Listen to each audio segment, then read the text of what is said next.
Hepinize merhabalar dostlar, hoş geldiniz. AS gazetesi Mourinho ve Arda Güler'le ilgili bir haber paylaştı arkadaşlar. Mourinho'nun Arda Güler planı dostlar. Bununla ilgili bir haber vardı.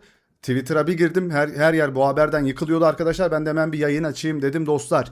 Onu okuyacağız. Cristiano Ronaldo'nun açıklamaları var. Milli takımdan haberler var. Transferlerden haberler var. Hepsinden bahsedeceğiz dostlar. Bakalım nasıl bir yayın olacak. Yine 10.000 abone özel devamı gibi arkadaşlar bu yayını. Çünkü dün gece bayağı bir geç açmıştık yayını. O yüzden biraz bugün de erkene almaya çalıştım yayını. Umarım güzel bir yayın olur. Hatasız, kazasız, belasız. Hepiniz hoş geldiniz dostlar. Şöyle haberleri ben okumaya başlayayım arkadaşlar. Sizler de bir like atarak bizlere destek olursunuz. 10.000 aboneye özel bu canlı yayına 1000 like gelir mi acaba, bakalım. Son dakika. Jose Mourinho'nun Real Madrid'deki ana hedeflerinden biri Arda Güler'in tam potansiyelini ortaya çıkarmak. Bak habere bak, çok güzel. Mourinho Arda'yı Real Madrid'in orta sahasının anahtar parçası olarak görüyor. AS gazetesi yazıyor. Birazdan AS gazetesine de uğrayacağız arkadaşlar. Mourinho Arda'yı Real Madrid'in orta sahasının anahtar parçası olarak görüyor arkadaşlar. Evet, sonunda o beklediğimiz güzel açıklamalar gelmeye başladı dostlar. Seviniyoruz bu haberlere. Bant yayın mı? Yok, gerçek hocam. Bu gerçek şu an. Gerçek bant yayın nasıl olabilir? O video olur. Arda'ya teknik direktörün ihtiyacı var. Mecburen anlaşacaklar. Evet. Jose Mourinho'nun Arda Güler'i orta sahanın kilit ismi olarak kullanmayı düşünüyor. AS gazetesi. Portekizli teknik adam Fenerbahçe döneminde Arda'yı kiralık olarak kadrosuna katmak istemişti ama başarılı olamamıştı arkadaşlar. Şimdi de birlikte çalışacaklar. Bakalım nasıl bir kimya uyuşumu olacak? Arda Güler'in arkasında duracak mı? Arda Güler'e anahtarları teslim edecek mi Jose Mourinho arkadaşlar, göreceğiz. Son dakika. AS gazetesine göre Mourinho Arda Güler'in Real Madrid'deki en iyi versiyonunu ortaya çıkarmakta kararlı. Portekizli teknik direktör Türk yetenekli gencin orta saha projesinin hayati bir parçası olarak gördüğünü ve kulübün gelecekteki liderlerinden biri olacak yeteneğe sahip olduğuna inandığını bildiriyor. Bernardo Silva deneyimli. Bernardo Silva mı? Arda Güler mi? Mourinho onayı sezonda kime ilk 11'de kimi ilk 11'de başlatmalı diye soruyormuş. Siz Mourinho'sunuz. Kadronuzda bir Arda Güler var, bir de Bernardo Silva var. Kimi oynatırsınız? İyi yayınlar, teşekkürler, hoş geldiniz Züleyha Hanım. Hepiniz hoş geldiniz. Şöyle bir like atalım. Daha fazla insanın önüne çıksın arkadaşlar. Hadi bakalım, şunu yapabiliriz ya. Like atalım. Şurayı bir daha okuyacağım arkadaşlar. Çok güzel şuralar çünkü. Portekizli teknik direktör Türk yetenekli gencin orta saha projesinin hayati bir parçası olarak gördüğünü ve kulübün gelecekteki liderlerinden biri olacak yeteneğe sahip olduğuna inandığını bildiriyor. Bak, inanılmaz. Genç yetenekli Arda varken yaşlı bitik Bernardo'yu niye oynatayım diyor. Selam Özkan hocam, hoş geldiniz. Bir tane like istedik, onu da atmadınız ya. Neyse. Evet, AS gazetesine de şöyle bir uğrayalım dostlar. Hemen oraya da bir geçiş yapalım baba. Bir okuyalım neler varmış burada. Burada bir Mourinho ile ilgili bir anket var ama bunu ben şöyle yapayım. Bunu yayının en sonunda okuruz arkadaşlar. Mourinho ile ilgili soru cevap yapılmış taraftarlar arasında. Bunu en son okuruz. Biz Arda Güler haberine bir gelelim dostlar. Güler çatısını yıktı diye bir başlıkla yapılmış haber ve Arda Güler de burada arkadaşlar korner kullandığı videoyu kullanmışlar. Dünya Kupası onun beklediği sıçrama tahtası ve Mourinho bundan en iyi şekilde yararlanmak istiyor. Fenerbahçe'deyken Türk genç yıldızı kiralık olarak kadrosuna katmaya çalışmıştı Jose Mourinho arkadaşlar.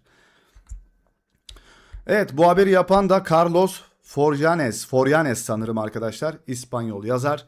AS gazetesindeki Mourinho köşe yazısı ve Arda Güler köşe yazısı. Bu onun anı diye okuyacağız. Evet, bu onun anı. Dünya Kupası artık sadece bir vitrin değil, Arda Güler için en büyük sahne arkadaşlar. Mourinho buradaki durumlara göre de karar verecek tabii. Nasıl oynuyor, Türk milli takımıyla neler yapabiliyor. Real Madrid'de tartışmasız bir ilk 11 oyuncusu olmak için mücadele eden 15 numaralı oyuncu artık 8 numarada ve Türkiye'de ise daha fazla numarada. Yani daha fazla 8 numarada bölgesinde oynuyor diyor arkadaşlar. Bayrağı taşıyor. Bu sorumluluk Amerika Birleşik Devletleri ve Paraguay'ın da yer aldığı zorlu grupta pazar günü Avustralya'ya karşı oynayacağı Dünya Kupası ilk maçında hissedilmeye başlanacak. Dünya Kupası'nın etkileri olacak. Çünkü yakından takip edecek isimlerden biri de Jose Mourinho. Arda Güler'i yakından takip edecek isimlerden birisi Mourinho. Real Madrid'in başına döndüğünden beri üzerinde çalıştığı görevler listesinde yararlanacağına da Arda'dan en iyi şekilde nasıl yararlanacağını da düşünüyor arkadaşlar. Onu ikna etmelerine gerek yok. Zaten aralarında bir çekim var. Oo. İkisinin arasında bir çekim var diyor arkadaşlar. Hatta Mourinho Portekizli teknik direktör Fenerbahçe'ye geldiğinde ve Güler Real Madrid'de az süre alırken orta saha oyuncusunu kiralık olarak geri getirmeye çalışmıştı. Bunu hatırlayan var mı arkadaşlar? Mourinho Fenerbahçe'de görev yaparken arkadaşlar Arda Güler'i kiralık olarak almaya çalışmış mıydı ya? Var mıydı böyle bir şey? Sanırım var değil mi? Çok çok beklemedi. Tanıtımında hemen harekete geçti. Arda Güler isterse onu kadroma katmak isterim diye belirtti teknik direktör. Arda Güler isterse onu Fenerbahçe'de görmek isterim demiş zamanında. O zamanlar öyleydi. O zamanlar öyleydi. Şimdi ise çok farklı şartlar altında. Real Madrid, Bernardo Silva'nın transferini tamamlamak üzere ve bu transfer oldukça ilerlemiş durumda. Ancak Arda Güler'in yeteneği son 2 sezonda yaratıcılıktan yoksun kalan orta saha için kilit önem taşıyor. Kesinlikle öyle. Arda oyundan çıktığında neler olduğunu hatırlayın arkadaşlar. Arda oyundan çıkıyor, oyunu çöküyor. Olmayan oyunu çöküyordu Real Madrid'in. Bu durumu gidermek için kulüp yani Mourinho'nun isteği üzerine özellikle Cebalos'un gözden düşmesi ve kulüpten ayrılacak olması göz önüne alındığında orta sahaya 2 transfer planlıyor. Arda Güler bu orta sahanın öncüsü olacak. Bakın arkadaşlar. Orta sahaya 2 oyuncu daha ayrılacak Ceballos ayrılınca. Peki Arda Güler burada nerede olacak? Orta sahanın öncüsü olacak. Bak. İnanılmaz haberler bak. Çok güzel haberler arkadaşlar. Beklediğimiz haberler ya. Sonunda gerçekten.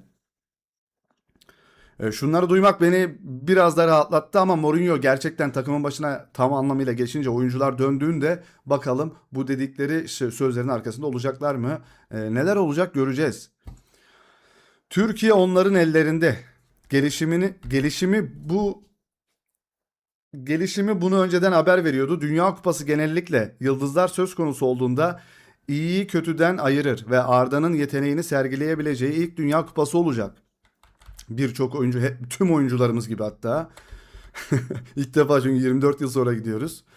Kendi kadar tutkulu bir ulusun umutlarını omuzlarında taşıyor.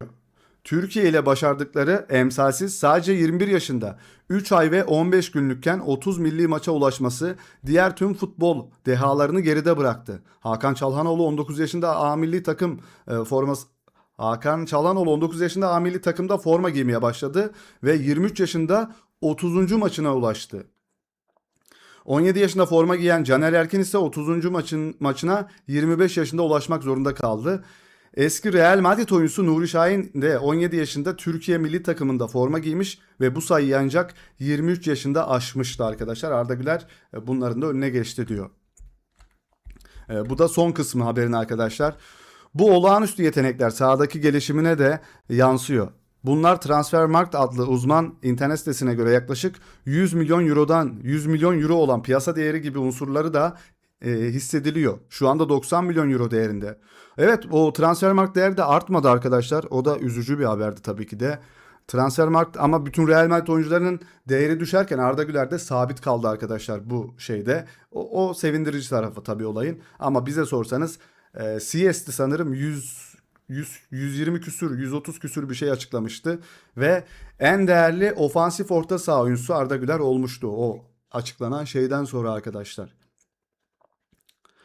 Şimdiye kadar tüm maçlar can sıkıcı. CS daha gerçekçi. İyi yayınlar. Hoş geldiniz. Hoş geldiniz. 124 milyon euro. Evet. Abi bu sayfa ofansif orta saha olarak Abi bir sayfa ofansif olarak.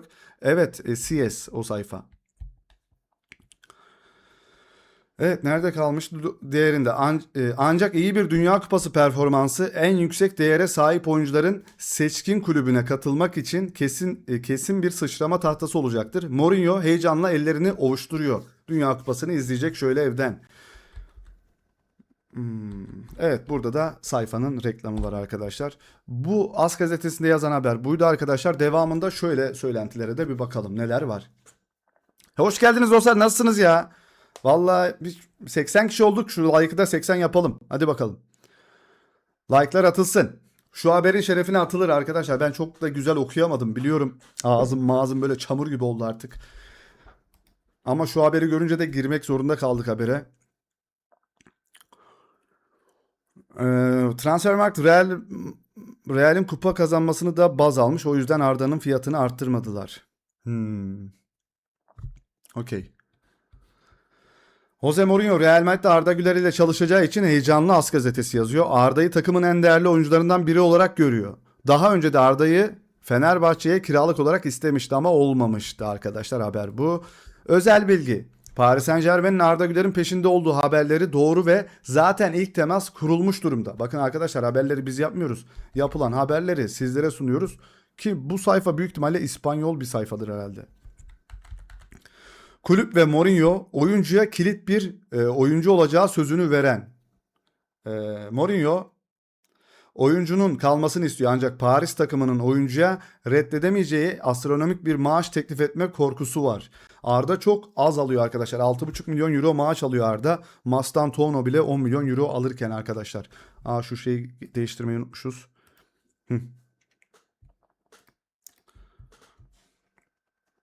Ya oradan ama Arda'nın ben parada çok gözü olduğunu düşünmüyorum. Çünkü Real Madrid'i gerçekten çok seviyor Arda. Eğer satılırsa bu yaz Nico Paz'ı geri dönmeye ikna etmeye çalışacaklar. Ve Türk oyuncunun bonservisinden gelen para asla 110 milyon eurodan az olmayacak. Ve bu parayla da Enzo Fernandez'e yatırılacak. Arda Güler'in satışı Chamartin'de önemli bir domino etkisi yaratırdı. Chamartin neydi la? Bunu bilenler vardı aramızda ya. Arda İngiliz olsaydı değeri 160 milyon euro olurdu. Daha fazla bile olurdu ya bence. İspanyol olsa da olurdu bu arada. Serkan Akkoyun, Hakan Çalhanoğlu ve Nuri Şahin Avrupa'da yetişen gençler için her şey için Türkiye'yi seçerseniz uluslararası kariyer yapamazsınız algısını ortadan kaldırdı bu iki oyuncu. Hakan Çalhanoğlu ve Nuri Şahin. Kenan Yıldız, Can Uzun ve Ferdi Kadıoğlu gibi yurt dışında yetişip milli duygularla Türkiye'yi seçen gençler için de elimizi güçlendirdiler. Yani bunun öncüleri kim oldu? Buradan teşekkür ediyoruz. Hakan Çalhanoğlu ve Nuri Şahin sayesinde diğer Avrupa'da oynayan oyuncularımız da milli takımımızı seçtiler. Real Madrid demek Chamartin. Okey. Valla bilmiyordum Chamartin nasıl bir isim. Rüştü Reçber, Arda Güler ve Kenan Yıldız'ın birer dünya yıldızı olabilmeleri için Dünya Kupası önemli bir adım olacaktır. Kesinlikle öyle arkadaşlar. Alın size kanıtlamak için sahne. Mikrofon sizde, repertuar sizde. Gösterin baba bize hünerlerinizi yani. Baskıda da hissetmeyin kendinizi. Ya da hissedin ya. Siz zaten Avrupa'nın en büyük kulüplerinde oynuyorsunuz. Bu baskılara alışıksınız. Islıklar vesaireler. Ama bizim baskımız bu yönde değil. Bizim baskımız başarı baskısı tabii ki de. İyi bir turnuva baskısı. Dembele, Mbappe'ye yönelik eleştirmenler çok fazla. Mbappe inanılmaz. Sahanın içinde bir üst düzey oyuncu ve saha dışında harika bir adam. İnsanlar ona karşı bu kadar agresif olmamalı diyor. Mbappe'nin yaptıkları her şey için Mbappe'nin Kylian'ın yaptıkları için okuyamıyorum ya ben bugün. Niye böyle oldum? Kylian'ın yaptıkları her şey için eleştiriyorlar. Bu fazla diyorlar arkadaşlar. Fazla eleştiriyorlar diyor. Oyuncu iyi bir insan diyorlar ama biz öyle bir şey göremiyoruz arkadaşlar. Bak senin takımından gitti. 2 kez Şampiyonlar Ligi kazandınız. Huzurlu bir ortam var. Bak Real Madrid'e geldi 2 yıldır 0 kupa. Bak kupası, Kral Kupası falan da yok ya. Hiçbir kupa yok. 0 kupa. Öyle. Cristiano Ronaldo oyun zorlaştığında, oyuncular yorulduğunda ve sıcaklık yükseldiğinde işte o zaman Dünya Kupası'nın gerçek şampiyonunun kim olduğunu göreceğiz diyor baba Ronaldo. Yorulmuşsun kral. Bugün telefonum kırıldı arkadaşlar. Sağlamca bana bir girdi yani arkadaşlar. Telefonu yaptırdım. 3-4 saat orada durdum. 3 saat falan. Nazar çıktı diyelim ama nazar çıkarken de bize de Kaka Real Madrid tarihinin en kötü transferleri arasında sıralama yapılsa Hazard'la birlikte ilk sırada yer alırdım diyor. Bu haber doğru arkadaşlar. AS gazetesinde Arda haberini araştırırken bu habere de denk geldim. Yani Kaka mı? Bence şey daha kötüydü ya. Hazard daha kötüydü sanki. Öyle bir haber vardı. En kötü transfer Mbappe bence. Yok abi, Mbappe gol falan da attı da. Şöyle, şimdi bunların geldiği dönemde Ronaldo'lar falan yine süpürüyordu, götürüyorlardı da bu dönemde Mbappe gelse ne yazar işte, 40 gol atsa ne yazar mesela. Lan bir final bileti 11 milyon euro. Allah'ım bu ne? Boştan Tono da en kötü transferlerden birisi olabilir bu arada. Kaka bence iyi futbolcu ya. Çok da kötü oynamadı herhalde ya. Tabii Milan'daki Kaka gibi değildi. Bu adam Chelsea'den ayrılmamalıydı ya. Çok seviyordum ben onu. Şey Arda Turan'ın biraz hızlısıydı bu. Arda Turan'dan hızlıydı. Arda Turan'ın oyun stilini de benzetiyordum buna. Arda da hızlı olmayanı bunun. O kadar hızlı olmayanıydı.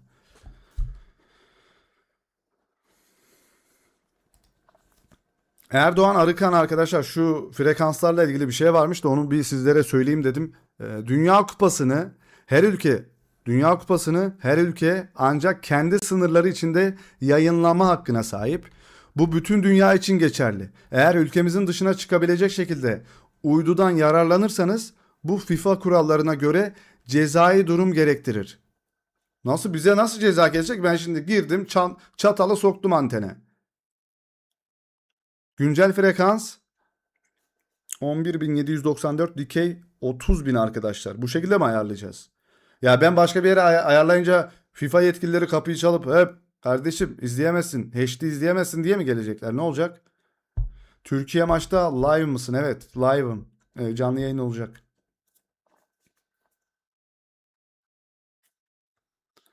Nasıl yapacağız şimdi? Bu arada TRT HD'den izleyebilecek miyiz maçı? Öyle bir şey var mı?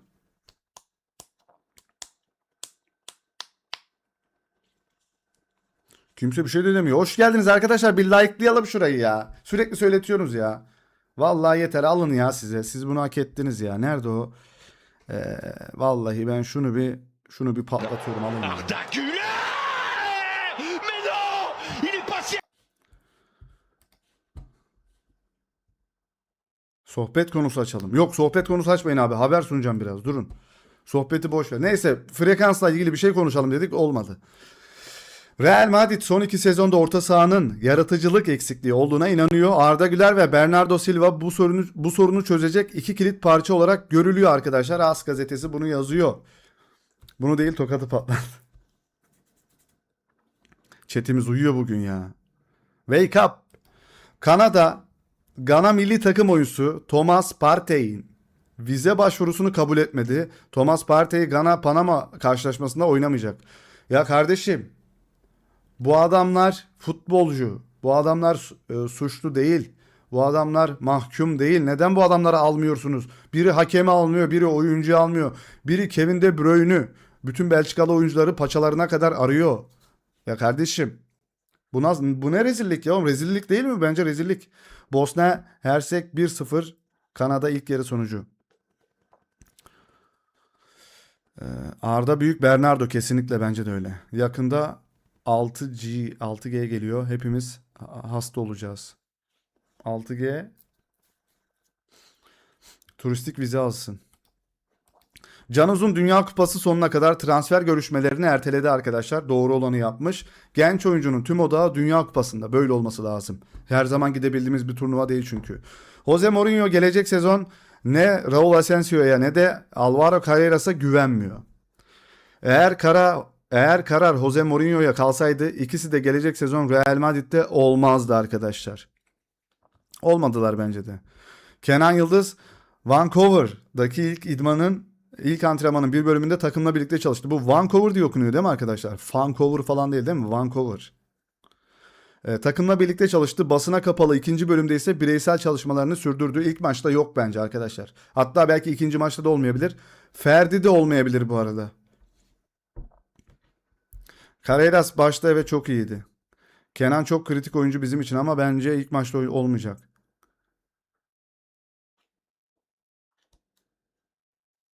İlk söylediğim gibi Vancouver. Okey. A milli futbol takımımız 2026 FIFA Dünya Kupası D grubu ilk maçında 14 Haziran Pazar günü Kanada'nın Vancouver şehrinde Avustralya ile karşı karşıya gelecek. Bizim çocukların mücadelesi TRT1 ve TRT1'in dijital platformu Tabi'den canlı yayınlanacak. Tabi'de acaba şey var mı? Daha HD olabiliyor mu? Tabi'den izlesem diyeceğim. Bu sefer geriden gelir, yayın olmaz. Televizyondan izleyeceğiz. Arkadaşlar ve Avustralyalı iki futbolcunun açıklaması var. Bizim milli takımımızla ilgili de açıklamaları var. Kan donduran açıklamalar da var arkadaşlar. Ona bir bakacağız. Onları da aldım. Biraz bizim aslında bizi harekete geçirebilecek açıklamalar yapmışlar. Kenan inşallah oynar ama zor görünüyor. Bu Juventus'un suçu bu arada. Kenansız kalmamız Juventus'un. Evet, tam da o sırada o haberler geldi. Aziz Behiç tanıyanlar var mı? Ülkemizde de oynadı değil mi? Soru: hafta içinde Türkler kendilerini sürpriz aday olarak yorumluyordu. Nasıl bir baskı olacak üzerlerinde diyor. Ona öyle bir soru geliyor. Biz kendimizi sürpriz aday olarak yorumluyormuşuz. Bunlar bizim düşünmemiz gereken şeyler değil. Ben tamamen bize odaklanmış durumdayım. Bu turnuvada çok başarılı olmak istiyorum. Başaracağımıza inanıyorum diyor Aziz Behiç.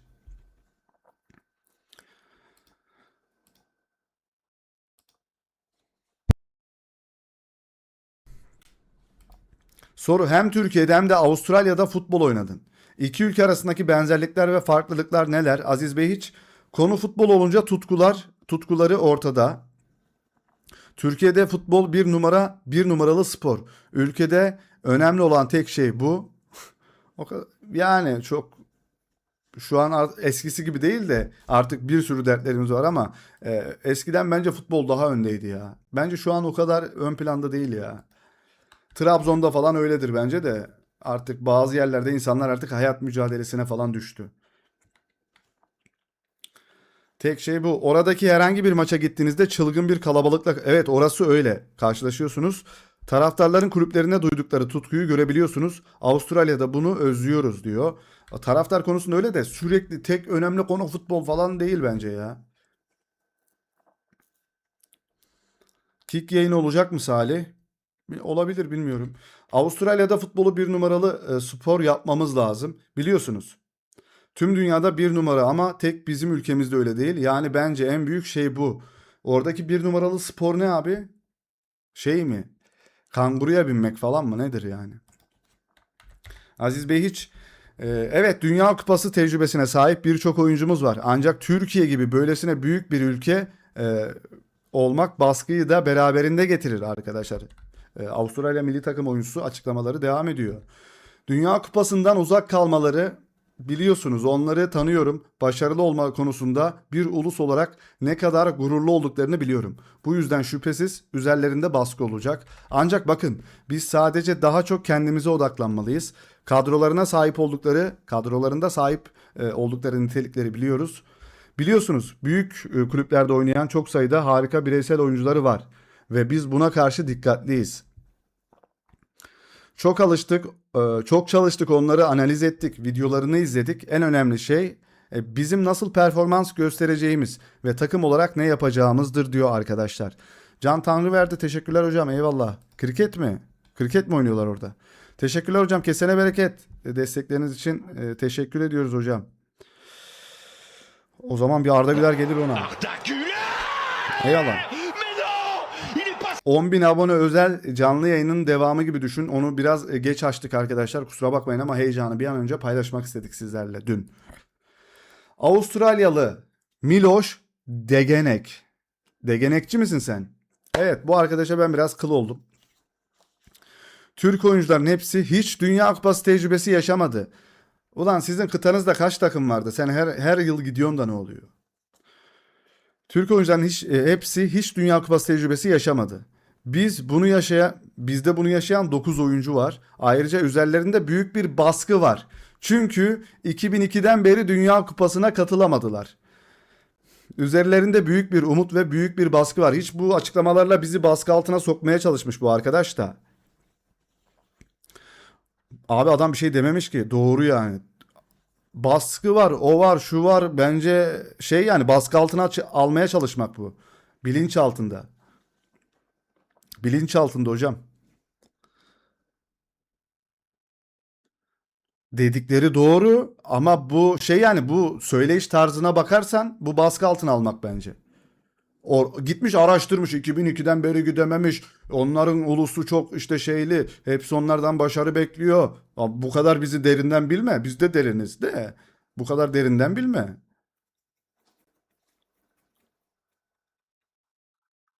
Ben çorba sözlük hatası.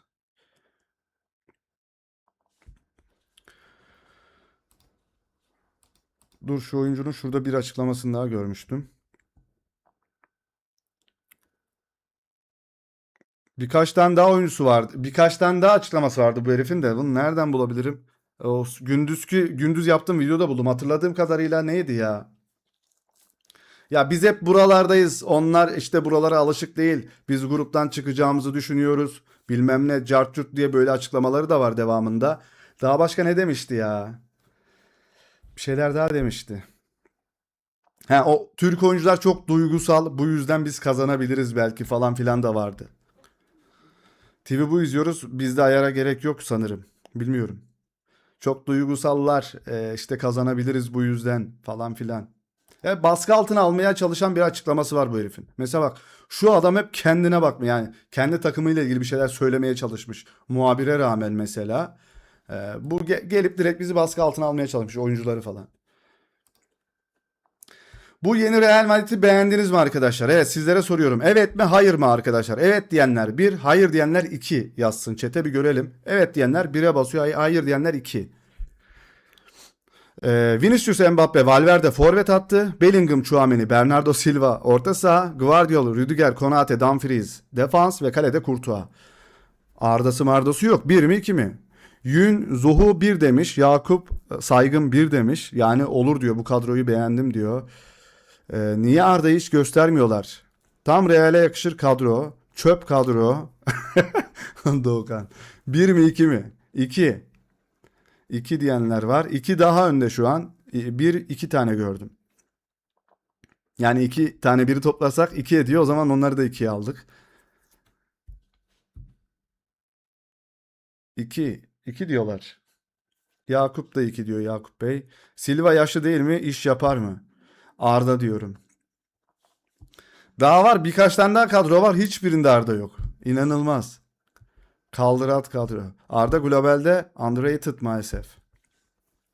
Daha ne yapacak bilmiyorum. Ya bir şeyle işte bir kupa lazım. Gerçekten şu Dünya Kupası'nda güzel bir performans. Hay, bakacağız. Barcelona kulüp hakkında yaptığı açıklamalar nedeniyle Florentino Perez'e iftira suçundan dava açtıklarını duyurdu. Ya aman sizde. Ivan Razzaroni. Antonio Conte'ye Fenerbahçe milyonlar teklif etti ama o umursamadı diyor. Fenerbahçe'ye gelse başarı sağlardı ya. Kadroda Mourinho var mı? Selamlar reis. Sadem, sen hoş geldin efendim. Milli takımımızın antrenmanında cezalı çember oyunu. Kural, dışarıda kalan şınav çeker. Sizce en çok kim dışarıda kalmıştır? Ben Samet Akaydın diyorum. Samet Akaydın diyorum, 1. Rüştü Reçber, kalecilikler, o ne lan? Kaleciliklerdeki kriterlerden biri kendine güvenmektir. Uğurcan'da bu özellik var. Milli takım için Uğurcan çok önemli bir oyuncu. Uğurcan'ı ilerleyen yıllarda Avrupa'nın en büyük takımlarından birinde izleyeceğimizi düşünüyoruz. Bu turnuva bence kendisi için harika geçecek. Umarım öyle olur. Umarım öyle olur. Onu da Avrupa maçlarında takip ederiz. Aşkın, hoş geldin. Kaan Ayhan, İrfan çakallık yapmıştır kesin. Bence de yapmıştır. Abdülkerim diyor. Arda'nın klasmanı Vitinha, Pedri seviyesinde bence. Bence de öyle. Abi sana gözlük alalım. Neden? Acıktım ya. Kahvaltıyla duruyorum oğlum ya. Edin Dzeko Kanada karşılaşmasında maça yedek kulübesinde başlayacak. Yedek mi Edin Dzeko? Eren Elmalı'nın Dünya Kupası tarzı arkadaşlar. Ne düşünüyorsunuz?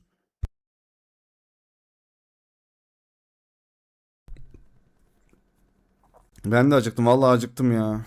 Yayını bitireyim, hemen yemek yiyeceğim.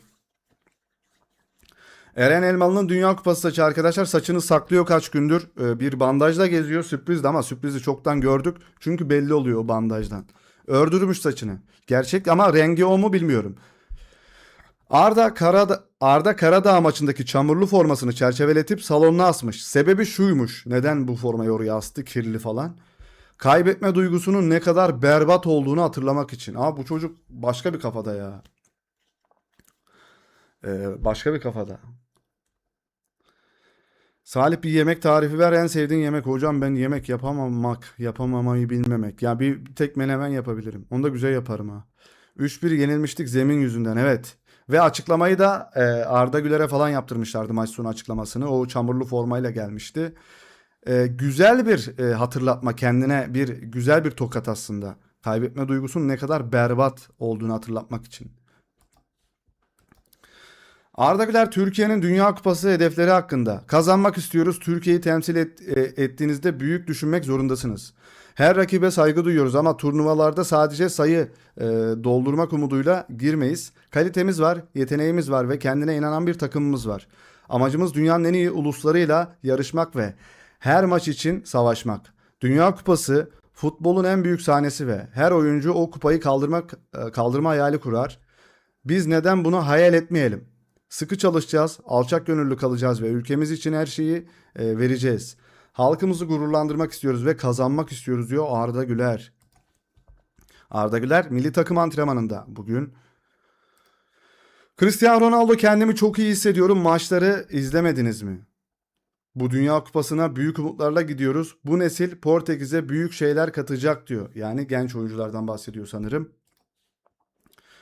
Evet, Avustralyalı o orta saha oyuncusu sanırım. Türkiye'ye baktığınızda sanırım 26 oyuncularının hiçbiri Dünya Kupası deneyimi yaşamadı. Bizim kadromuzda ise Dünya Kupası tecrübesi olan 9 oyuncu var. Siz gidemediniz. Biz gidiyoruz hep. Bu açıdan biraz daha deneyimliyiz. Bu durum onlar için duygusal olabilir.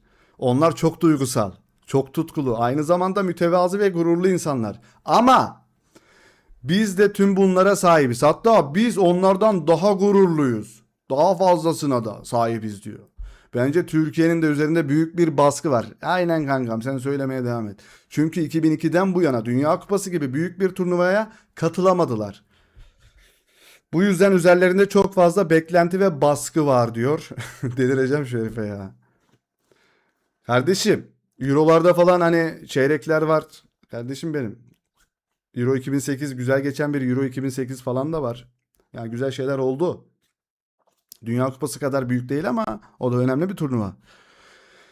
Bu önümüzdeki sezon ilk 11'imiz olmalı. Ne diyorsunuz arkadaşlar? Bu kadroya evet diyenler bir, hayır diyenler yine iki yazsın bakalım. Kimler bir diyor, bu kadro daha değişik. Abi kimse Arda'yı yazmıyor ya. Belki de bu iyidir. Yani Arda'sız belki de kupa gelir. Böyle açıklamalar genelde ters teper rakip takımı da, işte ben de daha çok hırslandırır diye düşünüyorum bizim takımı. Komple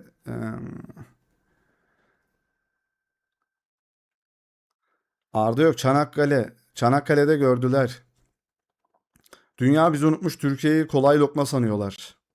Hatırlatırız ya Özkan hocam. Tam da hatırlatma vakti. Hadi çocuklar. Çöp kadro. Neden çöp abi? Dünya yıldızları var kadroda. Hey hey hey. Çöp falan diyemezsiniz Real Mardin'e. Hey hey hey. Bir saniye. Arda yok diye de o kadar değil ha. Bellingham sırf lobisi olduğu için orada. Hayır hayır, çok iyi bir oyuncu. İnanılmaz, Ronaldinho gibi. Yetenekli ve çalımcı ve inanılmaz yakışıklı ve çok iyi bir insan evladı. Abi bir diyen yok mu bu kadroya? Acı olsa da doğru söylüyorlar Salih. Kötü Arda yok. Neden abi?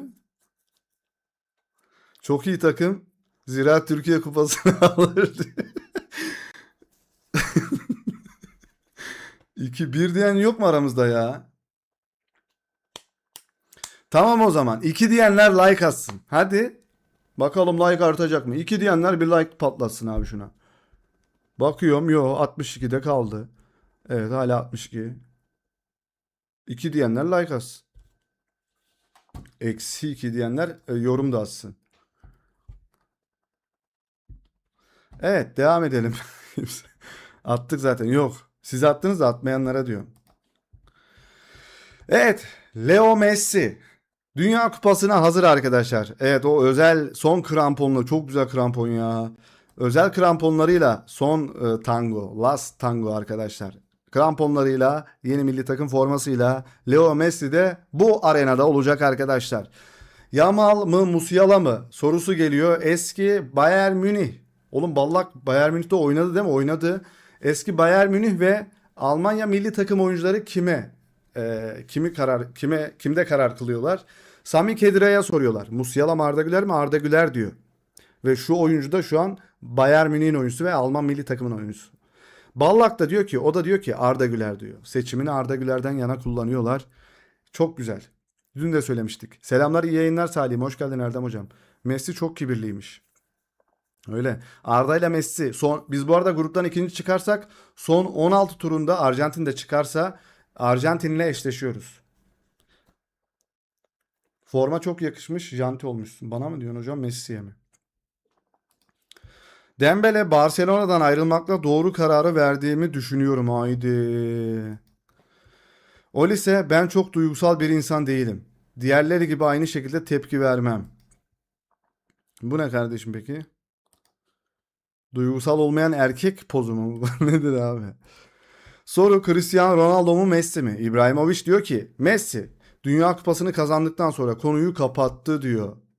Biz şampiyon olamazsak Ronaldo olsun bari de şu bir sussun artık. Dün de Hakan Çalhanoğlu hakkında konuşmuş biraz ama onun tarzı böyle. Sana demiştim, eyvallah. Taytolon. Infantino tüm dünyadan daha fazla takım dahil etmek için 64 takımlı Dünya Kupası fikrini görüştük. Şimdilik 48 takımlı kupanın tadını çıkaralım. İtalya belki 64 takımlı turnuvaya katılma başarısı gösterebilir. Ne diyor oğlum İtalya'ya? İtalya'ya ne diyor? Eren Elmalı Dünya Kupası'na özel yaptığı saç stilini maç gününe kadar gizliyor. Kardeşim neyini gizliyorsun? Örmüşsün işte. Ama rengini merak ediyorum ya. Messi'ye yardım edin. Bence de Messi. İtalya ağır taştır ha Infantino. Arda Messi'den daha iyi mi? Yok hocam, o kadar da abartmayalım arkadaşlar. Salih senin forma orijinal mi? Hayır hocam, pazar. Yani böyle bir orijinal forma olabilir mi? Pazar bu. Ya nasıl gösterebilirim ki? Pazar hocam. Yani plastik kokuyor zaten. Ne kadar ülke varsa katılsın Dünya Kupası'na. Ya abi çok fazla takım oldu ya, böyle de bilmiyorum. Ama bu kadar fazla olmasaydı biz gidemeyebilirdik ya. Halkın adamı Salih Dinho.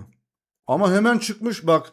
Daha işte mağazalara gelmeden, işte bu şu firmaya gelmeden, daha şuna gelmeden daha pazara gelmiş. Real Madrid yeni sezon forması var pazarda ya. Adidas'a gelmemiş. Geçen Adidas'a gittim baktım, yok. Forma yok. Yeni sezon yok. Pazarda var ama. Garip. Pazarcılar çok hızlı insanlar. Şimdi sigarayı senin için yakacağım abi. Valla onu da alayım mı diye düşündüm de bu kadar da plastik kokmak istemedim ya. Bizim pazarcı valla bilmiyorum. Ben 3-5 ay önce aldım Real Madrid'in formasını, yeni sezon. İşte Perez'i dinliyorlar değil mi? Bardakla böyle duvara bardağı böyle koyuyorlar.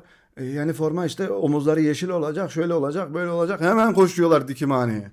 Dikimhaneye ama değil mi? Eren örmüş. Formamı aldım pazardan, çok korkarım nazardan. Nazar da geldi bugün hocam. Telefonun ekranını kırdık. Hem bataryasını değiştirdik hem ekranını değiştirdik. Sağlam bir şekilde Dünya Kupası öncesinde bana Cristiano Ronaldo maç zorlaştığında, oyuncular yorgun düştüğünde ve sıcaklık yükseldiğinde bunu okumuştuk ama işte o zaman kimin gerçek Dünya Kupası şampiyonu olacağını göreceğiz diyor. Doğru söylüyor. Kim şikayet etmeyecek ve kim savaşa devam edecek ve o zaman o şampiyon olacak diyor.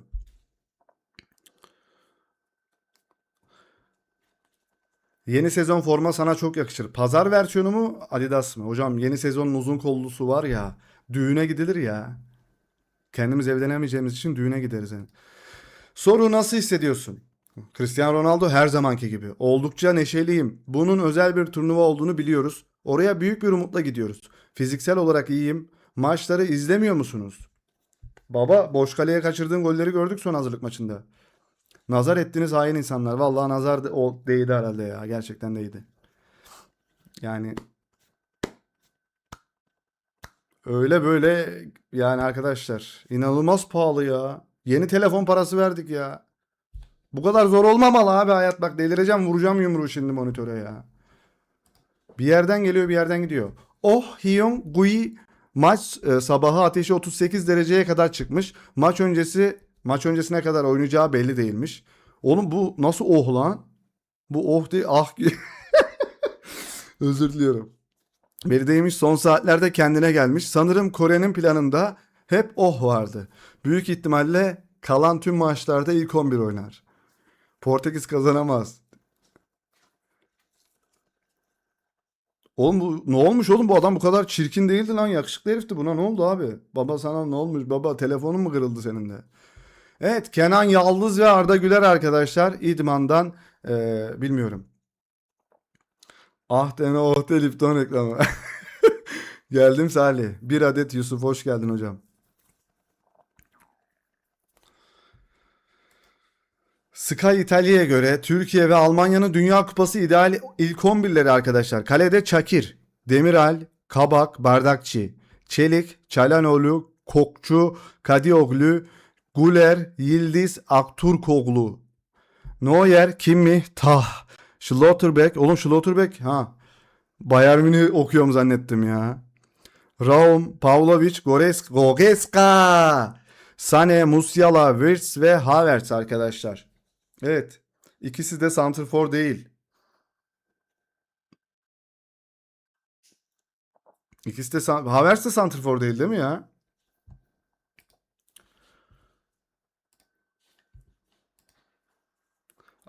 Almanya ile aramızda inanılmaz bir seviye farkı yok. Bence de yok.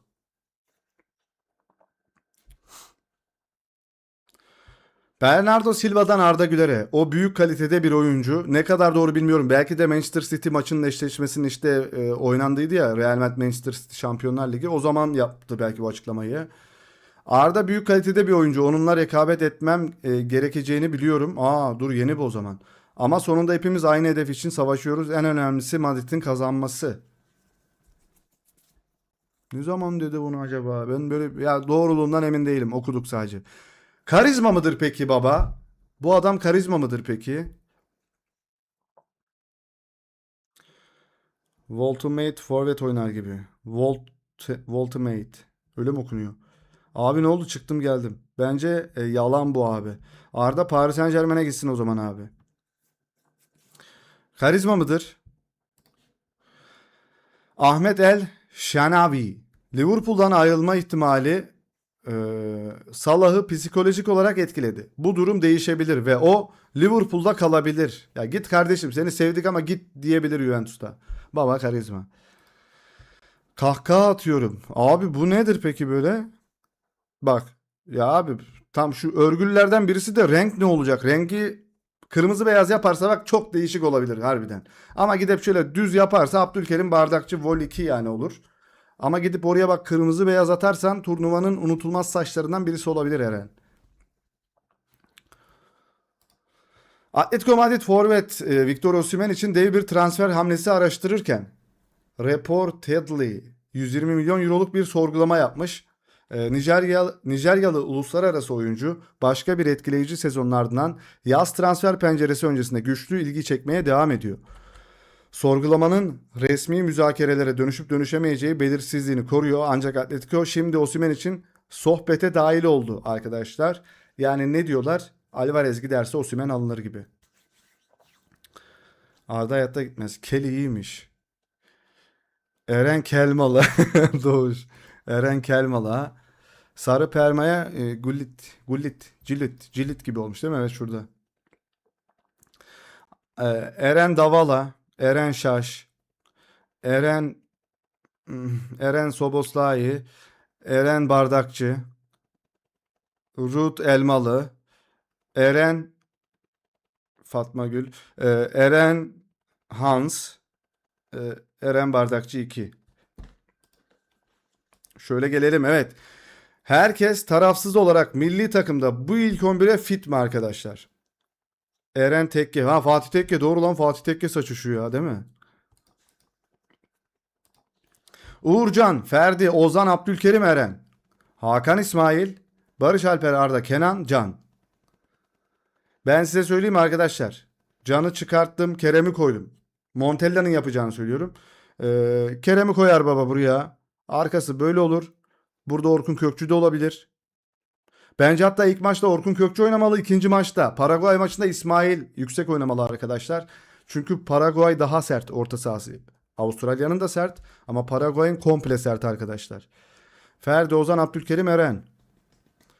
Merih nerede abi? Merih podcast mi çekiyor? Nerede abi adam? Ozan'ı çıkarttım. Merih'i aldım buraya. Bu ne yapıyor burada? Eren çık. Ha, Ferdi sakat ama. Bence Ferdi de oynama. Oğlum Kenan da yok. Buraya Can Uzun'u yazdım.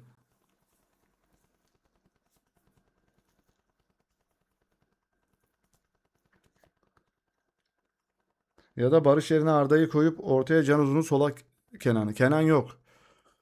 Ozan da, evet, son hazırlık maçında ben tatsız buldum Ozan'ı da ya.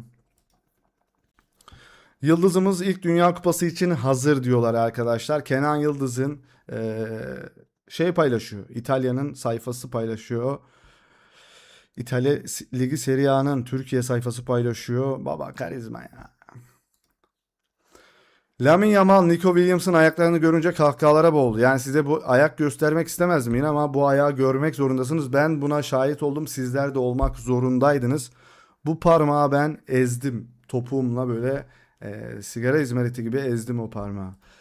Arda Güler ve Çağlar Söyüncü arkadaşlar.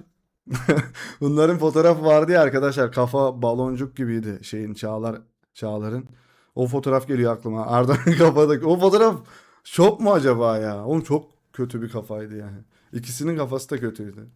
Arda'nın kafa minnacık. Çağlar'ın kafa. Miloš Degenek. Türkler çok duygusal, çok tutkulu. Aynı zamanda mütevazi ve gururlu insanlar. Ama biz tüm bunlara sahibiz. Hatta biz daha fazlasına sahibiz diyor. Son bu var, isterseniz okuyalım arkadaşlar.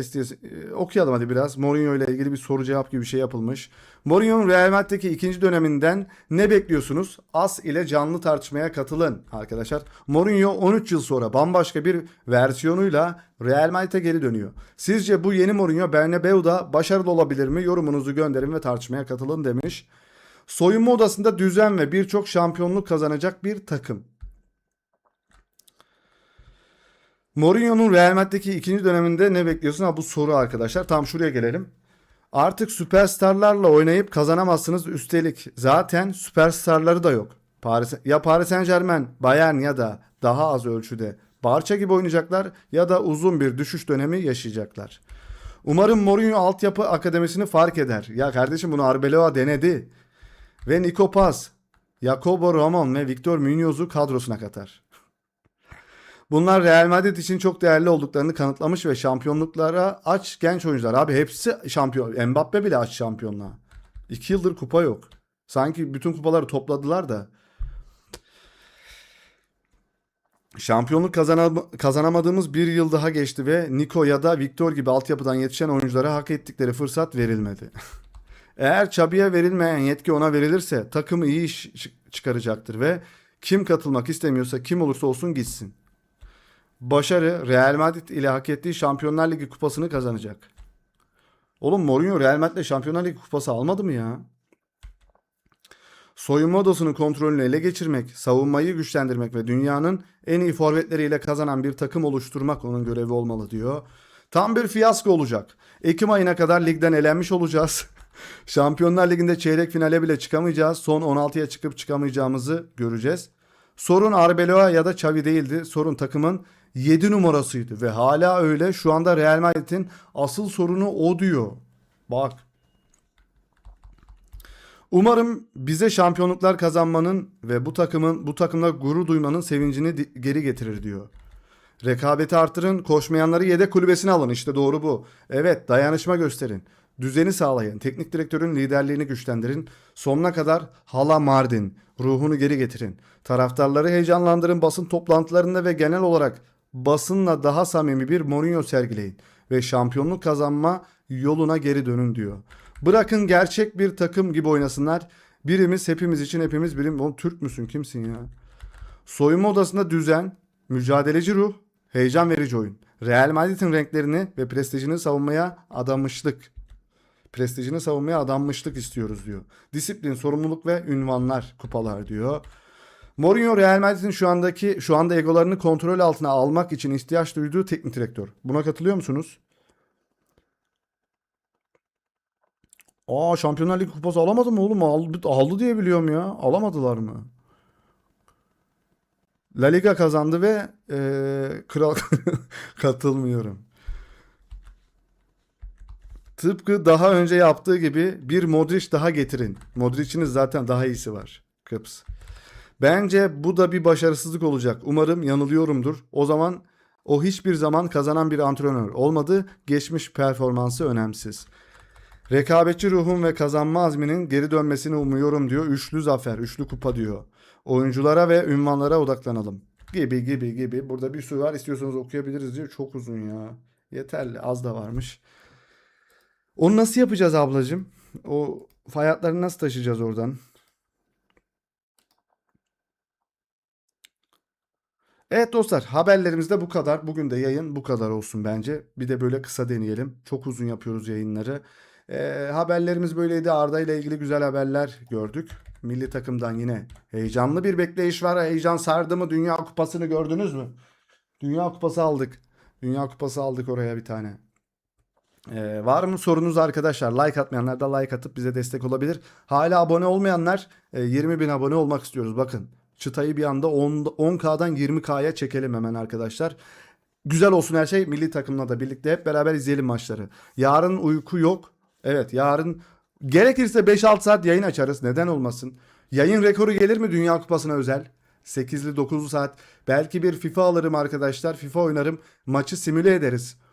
Oğlum çok iyi fikir değil mi? Dur lan anketi bitiriyorum. Yeni anket açıyorum.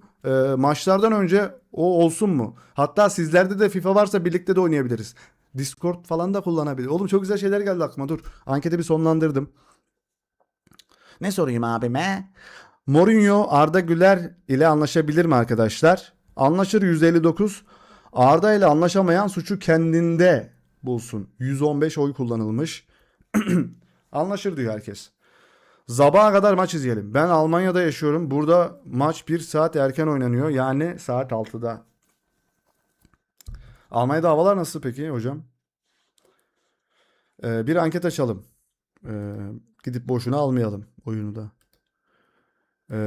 Soru. Maç yayınlarında FIFA oynansın mı? Milli takımımızı alıp oynayacağız. Karşımıza da Avustralya'yı alacağız ve o açıklama yapan oyuncuya sürekli kayacağım.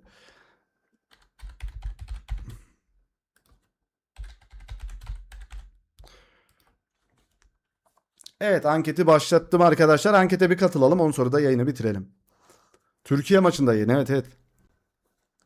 Paraguay ABD maçı izlenir. Rakibimizin maçı. Bugün müydü o? İzleyeceğim o maçı çünkü. Hiçbir şeye bakamadım. Telefonu yaptırmaya bir gittim. Türkiye maçında yayın. Bende de var beraber oynarız olur. Bazen sıcak bazen çok yağışlı onun dışında orta sıcaklık.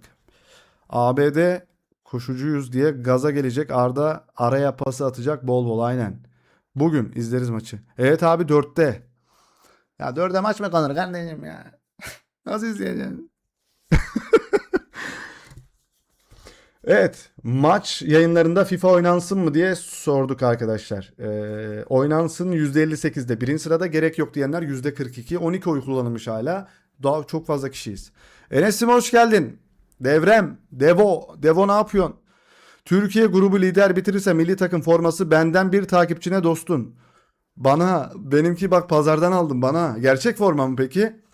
Evet Enes benim askerden devremdir arkadaşlar. Çok da severim kendisini. Çok güzel anılarımız oldu. Ondan ben kendime de istemiyorum tabii de. Sizlere bir forma çekilişi geldi. Türkiye bak zor bir şey de değil. Yapabileceğimiz bir şey. Türkiye grubu lider bitirirse milli takım forması benden bir takipçine dostum diyor. Enes'im ya nasılsın ya nasıl gidiyor? Özlendi ya santralci Enes. O santralde neler neler hocam. Santral olmasa vallahi sıkıntıdan geberiyorduk. Orada hep gülüp eğleniyorduk ya. Askerlik. Kesene bereket gülüm. Allah gani gani bereket versin. Bize destek olan herkese dostlar. Dünkü yayında da çok büyük destek aldık. O arkadaşların da kesesine bereket olsun. Bazen demeyi unutuyoruz. Eğer lider bitirmezse Avustralya forması hediye edeceğiz. Berabere kalsalar bizim için daha iyi olur. Arkadaşlar forma çekilişi yapacağız diyor adam ya. Enes. Abi FIFA'yı konsoldan mı alacaksın yoksa PC'den oynarız herhalde ya. PC'den oynarız.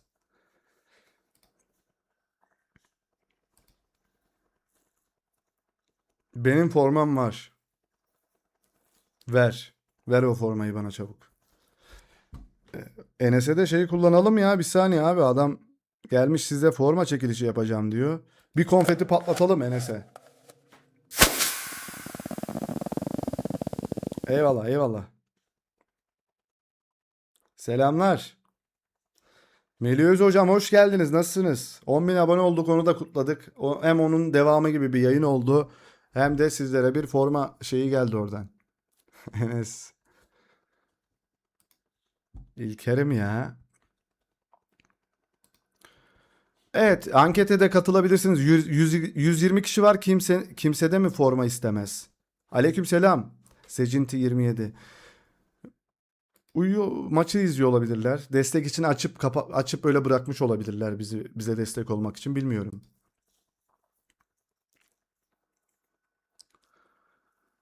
Evet, seni tebrik ettim. Teşekkürler.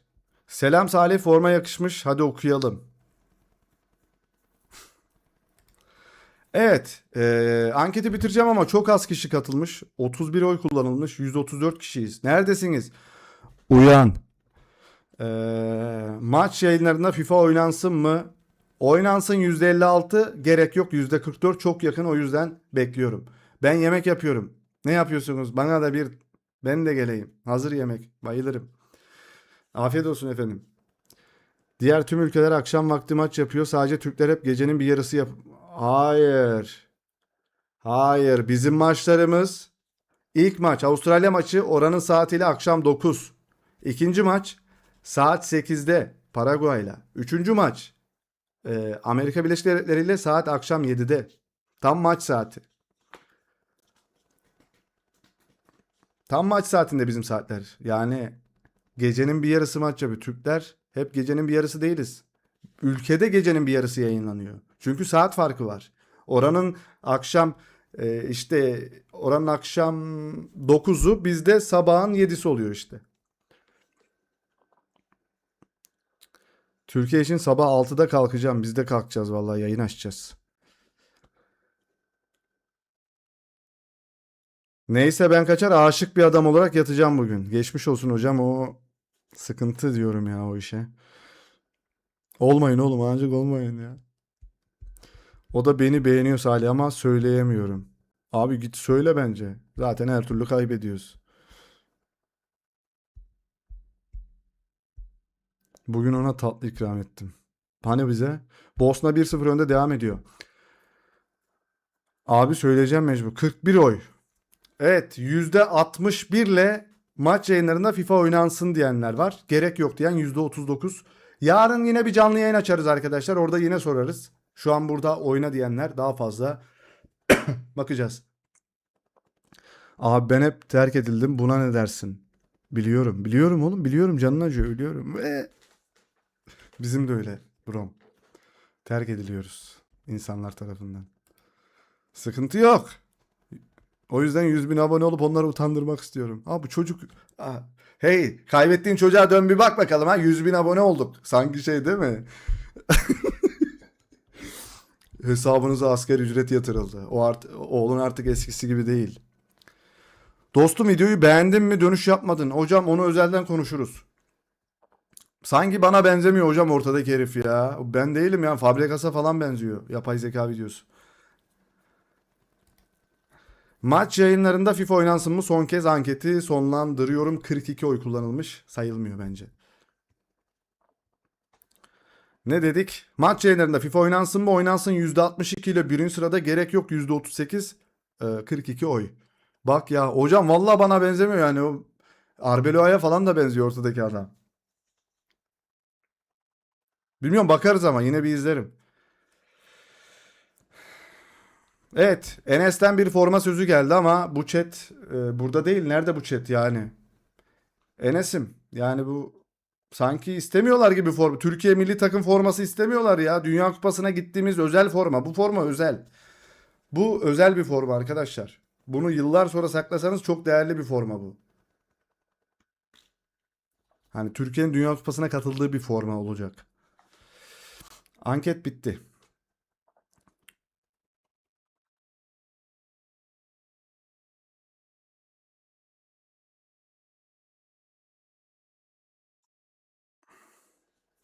Evet dostlar, bir yayının daha sonuna geldik. Teşekkürler izlediğiniz için, destek olduğunuz için.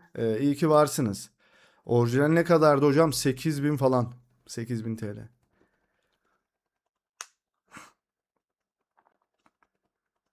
Hocam yani bu yapay zeka videolardan da YouTube'da da sıkıntı da oluyor da. Ben bunu nereye indirdim? Ben onu telefonuma indirdim. Bir sonraki yayın onu gösterelim çünkü telefonum orada. Çünkü bir de telefonum kırıldı. Çok almak istemiyorum. İnanmıyorsunuzdur belki. Dursanıza bir göstereyim size.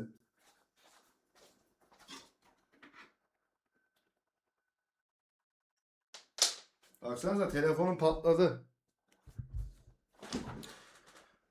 Bu bant burada duracak dedi. Valla 15 bin lira bize girdi arkadaşlar. Sağlam bir şekilde bir adaptör, bir ekran 15 bin TL. İşte feraset. İşte o. İşte bu. İşte şu.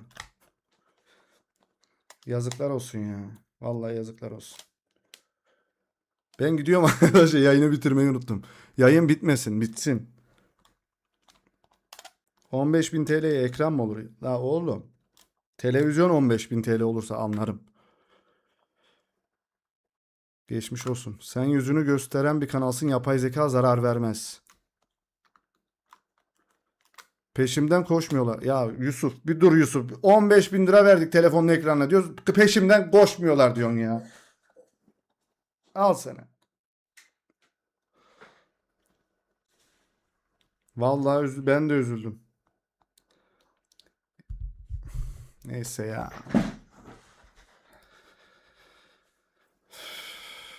Ya şöyle düşün.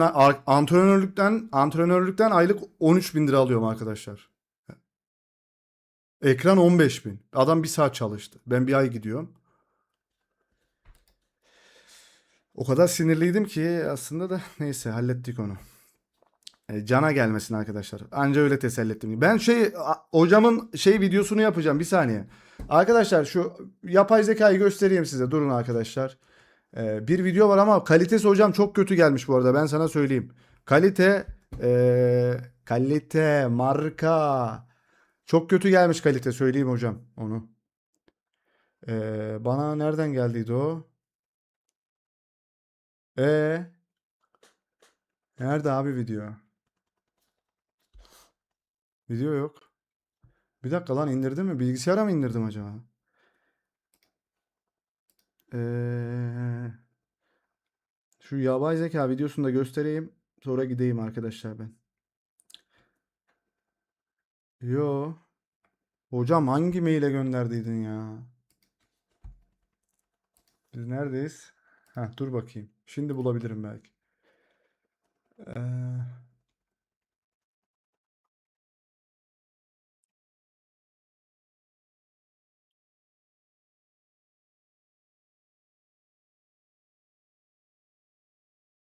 Bulamıyorum ki. Hocam tekrar gönderme ihtimalim var mıdır?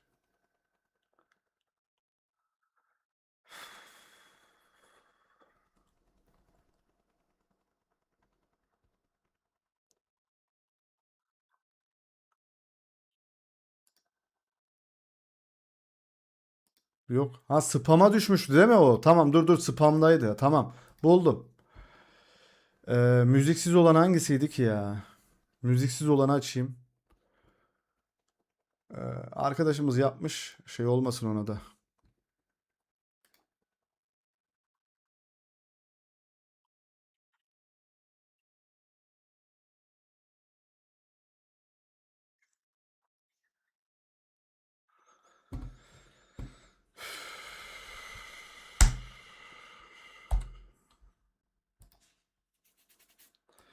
Ya bana benzemiyor hocam, onu söyleyeyim. Atıyorum buraya. Altın ayakkabı bende. Ballon d'Or Ya benim. bu Hakkı Bulut'a daha çok... Gecenin asıl yanlış- sahibi benim. Hakkı Bulut'a benziyor biraz. Lan bir dur lan. Lan bir dur lan. Altın ayakkabı bende. Ballon d'Or benim. Gecenin asıl sahibi benim.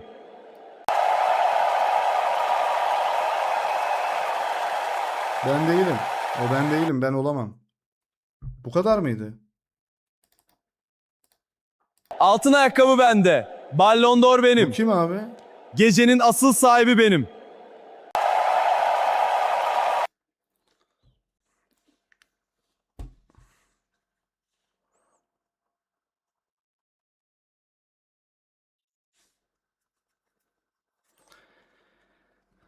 Diğeri müzikli hocam o, ama yani ben kanalımı batırmak istemiyorum. Yani yanlış anlamayın arkadaşlar. Ben çok çile çektim bu kanal için. Gözünüzü seveyim. Bir tane yapay zeka video izleyeceğiz diye küçümsemek de istemiyorum ama gecemi gündüzüme kattım arkadaşlar. Gözünüzü seveyim. Hadi açayım.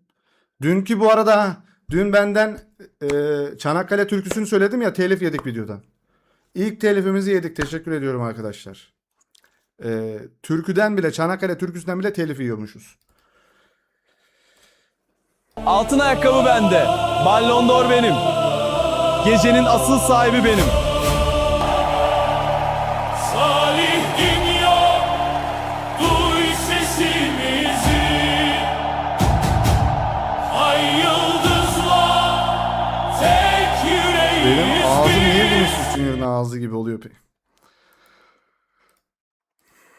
O ağza döner tekme attım ben ya. Hayda, Bosna gol yedi. Sana benziyor mu? Yok be Enes, sen de var ya. Hocam eline sağlık da benzememiş bana ya. Bilmiyorum, ben benzetmedim. Ben de kelebek oldum. Çok iyi bu arada. Kanım dondu. Canımsın. Vallahi açtık. İnşallah bu yayından da bir şey yemeyiz inşallah. Vallahi bilmiyorum. Ağzını kırdımın garibanlığı. Ya bir adet Yusuf, sen kimsin ya? Bu Yusuf benim çok yakın bir arkadaşım gibi konuşuyor. Ben gidiyorum arkadaşlar, yine bir saati geçtik ya. Ne güzel 50 dakikada bitirecektim ilk defa ya. Bu ne? Haber atıyor Mücahit. Haber okuyalım mı biraz daha? Herkes de gönderdik ki herkesi.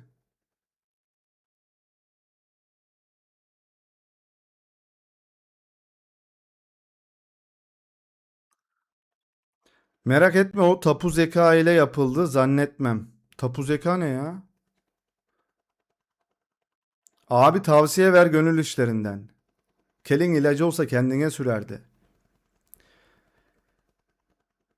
Abi ben nasıl sana tavsiye verebilirim? Ben 38 yıldır yalnız olan bir insan nasıl sana tavsiye verir? Ben sana tavsiye verirsem daha da yalnızlaşırsın.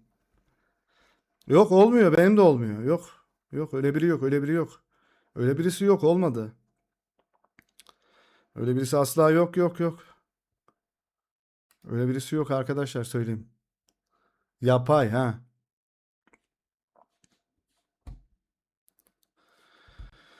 Her zamankinden daha yakın hissediyor.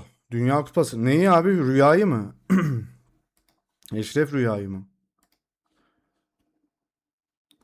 Paul Pogba, Mbappe'nin biraz zor bir sezon geçirdiğini söylediğimizi düşünebiliyor musunuz? Bu zor sezon neredeyse diğer tüm forvetlerden kariyerindeki en iyi sezon olurdu.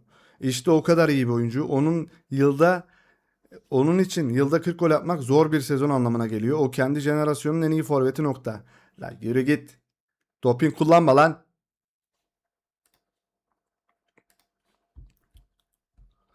Miloš Degenek. Tamam. Bunu okumuştuk. Ben aldım tavsiyesi Ali abiden. Selam, buradayım. Amerika Birleşik Devletleri'ne gelen Demokratik Kongo Cumhuriyeti'nin Dünya Kupası kombini.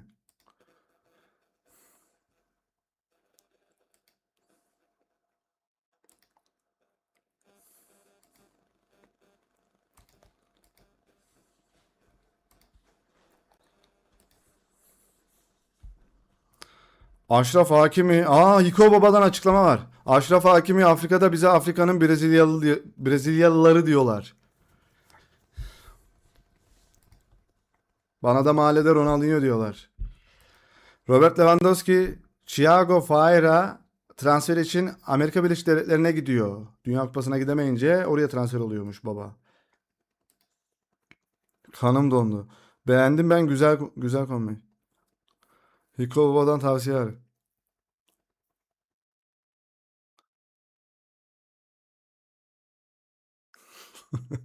Hakiminin tipi çok komik değil mi? Evet, o da komik. Evet, Leo Messi fotoğrafları. Nico Paz da poz vermiş. World Cup pozu. Andrik gelmiş herhalde. Vinicius Junior ve Endrick Brezilya antrenmanında. Kelebeğim geldi. Endrick baba da orada.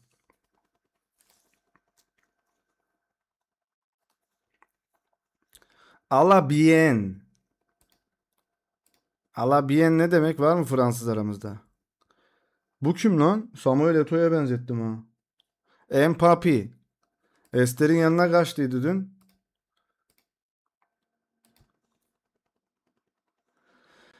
Neymar Junior Dünya Kupası grup aşaması boyunca Brezilya ile sahada olamayacak. Sakatlık nedeniyle. Abi ya, inanılmaz bir adam ya. Senin aynı duyguları yaşıyoruz kardeş. Sen de üzülüyorsun ve kabullenmişsin benim gibi. Evet. Evet, evet. Vinicius Junior sözleşme yenilemesi hakkında Brezilya'ya odaklanmış durumdayım. Real Mardin'i Dünya Kupası sona erdiğinde ve gelecek sezon başladığında konuşacağım. Peki o el ne kardeşim o? Neyse, eleştirmek istemiyorum insanları. Evet, haberler bu kadar arkadaşlar. Gidiyoruz. Teşekkürler. Kendinize iyi bakın. Seviyoruz sizleri. Ee, Yarınki videoda ve yayında görüşmek üzere tabii. Allah nasip ederse. Ester sakatlanmış, Dünya Kupası'nda olmayacakmış. O eli çek Vini. Hayır. No.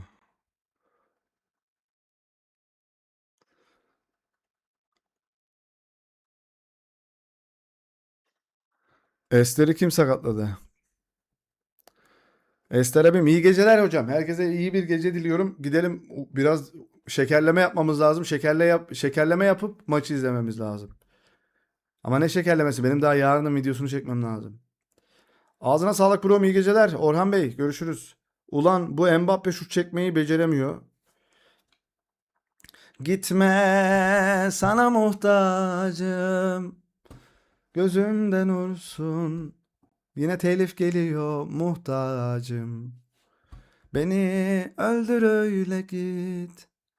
Yaşamak için senin sevgine muhtacım. İyi geceler. Kendinize iyi bakın. Bay bay. Telif, telif, telif.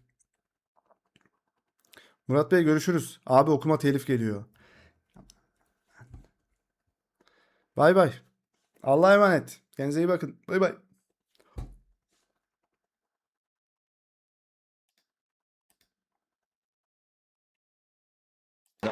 Arda Güler. Mais non. Muchas gracias, afición.